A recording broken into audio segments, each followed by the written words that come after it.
Last week we saw a video clipping about moms and employment.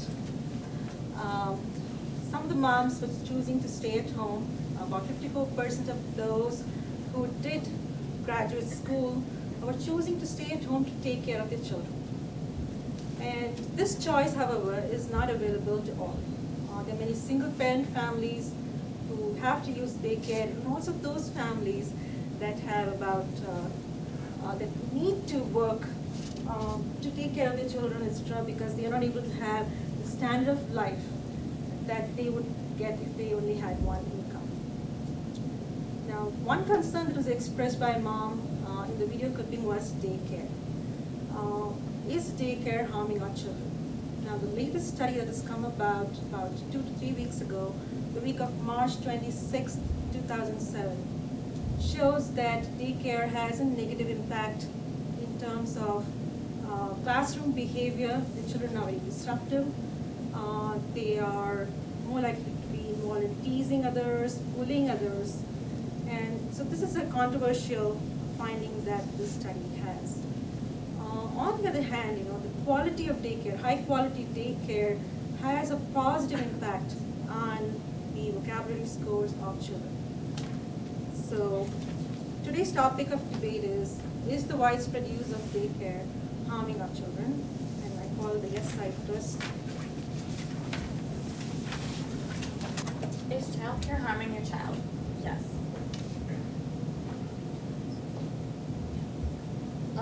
A couple cons that I put on here that it's harming less time with parents, more of a chance of getting sick with more germs, sudden infant death syndrome, which we have some statistics later in our presentation that talk about it, wasting money, and more stress for the child if the child is shy around people, and behaviors of children may become out of hand, not having any attention all day, depending on the ratio of children that you're dealing, or how many you're dealing with, and even though child care is supposed to provide some type of interaction.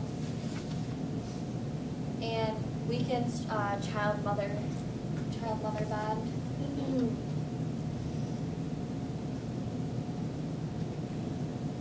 There's some statistics that more cot deaths occur in daycare than at home, or SIDS, sudden infant death syndrome. We have them with toddlers too, where they die when they're taking a nap or in their crib. And it was found that about 60% of the daycare deaths occurred in these home care settings. Fewer cases occurred in professional licensed child care centers and in the babies' homes when they were in the care of nannies or babysitters. So it happens more often when the center isn't accredited or isn't run by professional caregivers, more casual kind of daycares. But either way, deaths are occurring in child daycare. It has been found that an extremely large percentage of the babies that died were found on their stomachs, even though the mothers at home had them sleep on their backs. And even though it's advised by many doctors that infants should be put on their backs when they go to lay down and sleep. But it's been shown that even though most daycare centers are aware of that fact, they choose to ignore it. And the babies basically die of negligence just because they're put on their stomachs instead of their backs.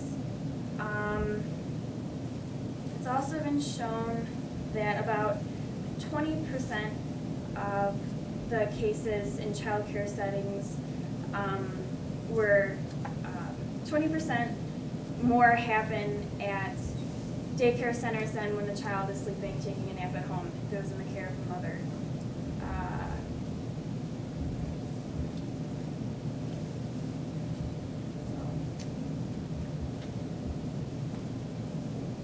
Another statistic that we have is that parents rely on relatives or paid sitters to help mind even their smallest child.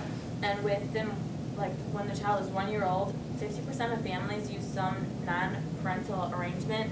By the time they are 5, just 16% of children are watched only by their parents.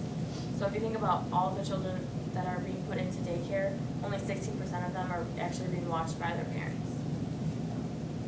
And then another fact is that in every state, it is cheaper to send your 4-year-old child to a public college than to daycare. I just put some facts which are from her source, and she says the average cost for all families using childcare is $74.15 a week, or 7.5%. And it's actually even lower for families who make less than $1,200 a month. It actually takes up 25.1% of their income on daycare expenses. And the Department of Agriculture calculates that the middle class parents of 3 to 5 year olds spend just over $1,260 a year on average for daycare. That's a lot of money, I guess. You know, I guess if you have the money, it's not, you know, a big significant deal for you, but if you don't, it can put a damper on some of the things that you'd rather buy than spend on childcare. I'm gonna actually, I think this is for your thing, so I'm gonna let you, it was a story that we found, and I just put a brief summary, so maybe you wanna go more into it. On February 4th, 1997, there was an incident where a nanny had fractured the skull of an 8-month-old. On display was the society's massive ambivalence toward mothers who work. Their mother was considered basically selfish and irresponsible for leaving her son with a daycare.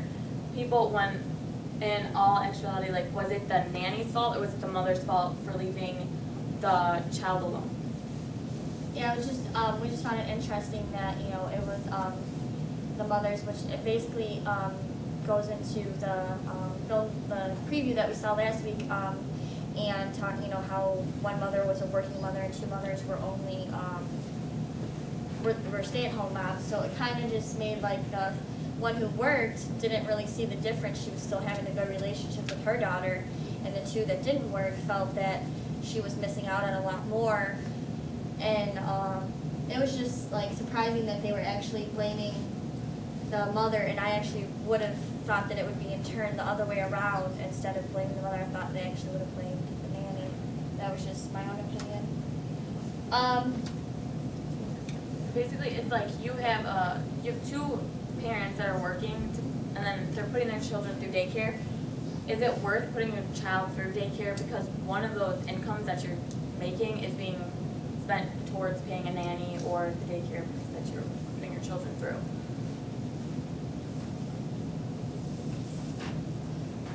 I put a chart up here, and it's child care setting used by Head Start and non-Head Start children.